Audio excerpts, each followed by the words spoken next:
జవాబు ఉండాలే గాని దాడి ప్రత్యామ్నాయ రాజకీయాల కోసం నేను వచ్చాననుకుంటూ ఇతను చేస్తున్న పనుల్లో తన ప్రేక్షకుల నుంచి డబ్బులు దోచి తన రెమ్యూనరేషన్ పెంచుకోవడం, తన ప్రేక్షకుల్ని తన అభిమానుల్ని వేరే పార్టీలకు అమ్మేసి తను ప్యాకేజ్ పుచ్చుకోవడం, వీటిని ప్రశ్నిస్తే వాళ్లతోనే చెప్పించి దాడి చేయడం. శతక్ని అని ఒక టీం పెట్టుకుని దానితో సోషల్ మీడియాలో దాడి చేయిస్తాడు.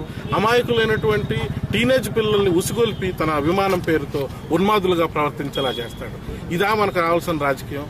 అతనా మనకు కావాల్సిన రాజకీయవేత్త అని అందరూ ఆలోచిస్తున్న తరుణంలో నేను వేసిన ప్రశ్నలకు నాకు నా మీద జరుగుతున్న దాడి అందరూ రాష్ట్ర వ్యాప్తంగా అందరూ చూస్తున్నది. దీనికి సమాధానం ఏమిటి అని మొదటి నుంచి అడుగుతున్నాను నేను.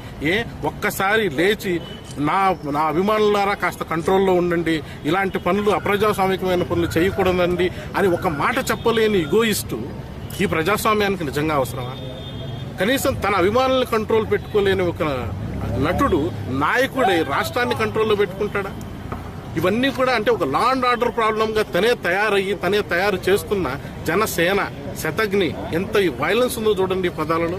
ఇంత వైలెన్స్ మన డెమోక్రసీలో అవసరం. అందుకనే మన హక్కుల కోసం మనం పోరాడదాం, అంబేద్కర్ ఆశయాల కోసం పోరాడదాం, ప్రజాస్వామ్యం కోసం పోరాడదాం అని అంటున్నాను. జై భీమ్. ఎక్కడ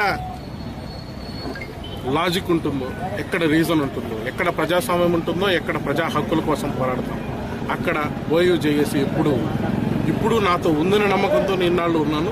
ఇప్పుడు మిత్రులు చెబుతుంటే అంతే ఉద్వేగంతో స్నేహితుల్ని, బంధువుల్ని, ఇక్కడ ఉన్నటువంటి నిజంగా ఇదే కుటుంబం నాది. ఎందుకంటే ఇదే ఆలోచన మా అందరిది. జై భీమ్.